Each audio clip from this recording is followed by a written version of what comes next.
Alors salut à tous, aujourd'hui on va voir comment rénover des optiques de phare. Donc là celle-ci elle n'est pas vraiment minable, c'est parce qu'en fait j'ai commencé par une pâte achetée chez Action pour 2 euros et quelques. Donc en fait on a réussi à enlever tout le côté vraiment orange qui se déposait sur le phare. En revanche on voit qu'il est toujours terne. Si on regarde à travers c'est pas net et au contrôle technique c'est pas sûr que ça passe. Donc je vais vous montrer l'utilisation de mon nouveau kit. Ok, donc en gros, voilà de quoi se composent les différents kits qu'on peut trouver sur Amazon notamment. Donc on va commencer par du papier à poncer, on a 6 grains différents, on a 180, 280, 360, 600, 800 et 1200. Alors personnellement, 180, ça fait vraiment agressif pour commencer. Donc si vous commencez qu'au deuxième, le résultat sera le même, il n'y a pas d'inquiétude à avoir. Donc ensuite, on a l'espèce de tasse, en fait, ce qu'on appelle la lampe d'Aladin, avec différents embouts. On voit qu'ici, on en a 3, par exemple, différents. Dans cette lampe d'Aladin, il faudra mettre le produit, donc il est fourni avec le kit, c'est les 2 petites bouteilles en aluminium. Enfin, on a une cale à poncer pour aller avec le papier, et ensuite on a 2 transfos différents pour alimenter la tasse et faire chauffer le produit. Donc on en a un qui se branche directement sur le 220 et un autre en allume-cigare, si jamais on n'a pas de prise et que on veut utiliser le jus de la voiture directement. Et en plus de ça, pour finir, on a du ruban de masquage qu'on va mettre autour du phare pour éviter de frotter sur la carrosserie. Voilà, donc maintenant on va voir comment ça se passe. Faut savoir que les différents kits qu'on peut trouver sur Amazon vont être vraiment similaires. Si on veut mettre plus cher, en fait, on aura tout simplement une boîte avec une petite mousse, etc. Sinon, le mien que je vais vous mettre en description, il est livré dans un carton, mais le résultat est absolument le même. Donc, pour aller au moins cher, c'est vraiment le plus efficace, quoi. Voilà, maintenant on voit tout de suite comment on fait. Ok, donc pour commencer, on va masquer la carrosserie autour de l'optique. Donc le but, vu l'épaisseur du ruban de masquage qu'on a dans le kit, si on veut utiliser ce ruban-là, je conseille d'en mettre 2 épaisseurs, enfin pas l'une sur l'autre, mais les deux l'une à côté de l'autre pour être vraiment sûr de ne pas venir frotter la carrosserie. Sinon vous pouvez utiliser de la bande cache si vous en avez, ça fera parfaitement l'affaire. Donc on fait le tour de l'optique. Une fois que la carrosserie est protégée, on peut se mettre à poncer. Donc là, je vais accélérer la vidéo parce que ça va être plutôt long. Donc à chaque grain, en fait, il faut vraiment qu'on ait un résultat uniforme sur toute la surface de l'optique de phare. Donc dès qu'on voit que l'optique a la même surface partout, le même état de surface partout, on peut passer au grain suivant sans souci.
Donc une fois que les optiques de phare sont poncées, il suffit de mettre un petit peu de produit dans la tasse, pas besoin d'en mettre de trop, et de toute façon le produit qui n'a pas été consommé lors de l'opération pourra être remis dans le flacon, c'est mis dans la notice, donc il n'y a pas de souci là-dessus.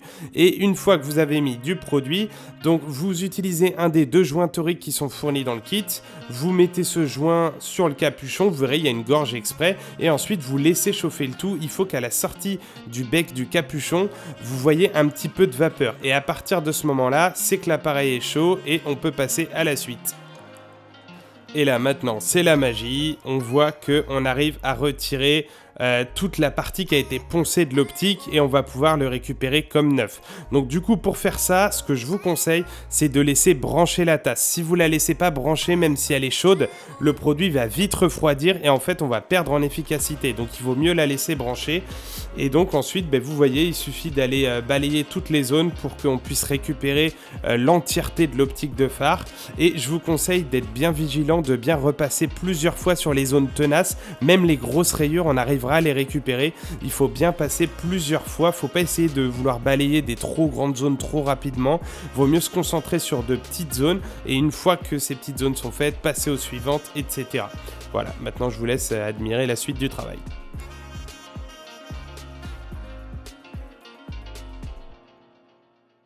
Voilà, donc en fait, on voit que c'est la vapeur en fait qui est créée par le liquide qui chauffe, qui va atténuer en fait et puis récupérer toute l'optique de phare. Donc il faut mettre le bec à environ 5 cm de l'optique de phare et il ne faut pas non plus trop pencher le flacon s'il est rempli parce qu'il ne faudrait pas que le produit arrive directement sur l'optique de phare parce que là on pourrait vraiment abîmer, ça pourrait même faire fondre l'optique de phare. Donc il faut vraiment que ça soit que la vapeur qui soit en contact avec l'optique de phare et puis si le ponçage a été de bonne qualité et a été uniforme sur toute la surface de l'optique de phare, on est sûr de pouvoir avoir un résultat vraiment impressionnant.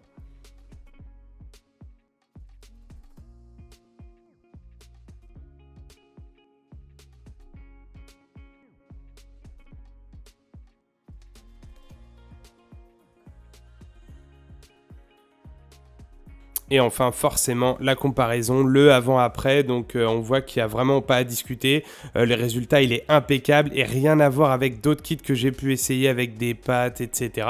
Franchement, là, le résultat est impeccable. Le kit, je vous le mets en description. Faut garder à l'esprit qu'en garage, on facture en moyenne 70 à 80 € par optique de phare. Donc là, pour le résultat que j'ai obtenu là avec un kit à environ 40 €, on en aurait pour au moins 160 € en garage. Donc, et sachant qu'avec le kit que j'ai commandé, j'ai de quoi en faire encore. Enfin, c'est vraiment... le résultat, il est super. Il n'y a pas à dire. Le seul petit truc que je vous conseillerais si vous avez à en faire plusieurs, ça serait peut-être d'investir dans des disques abrasifs pour mettre au bout d'une ponceuse ou d'une perceuse, histoire de gagner un peu de temps. Parce que si on fait 5 ou 6 grains à la main, c'est vrai qu'à la fin, c'est un peu ennuyeux, quoi. Mais sinon, le résultat, voilà, il est génial. Donc, vous avez tous les liens en description, faut pas hésiter. Voilà, c'est fini pour cette vidéo. J'espère que ça vous aura été utile et que vous aurez apprécié la découverte de ce nouveau kit. N'hésitez pas à mettre un pouce ou vous abonner si vous avez aimé la vidéo. Puis à la prochaine.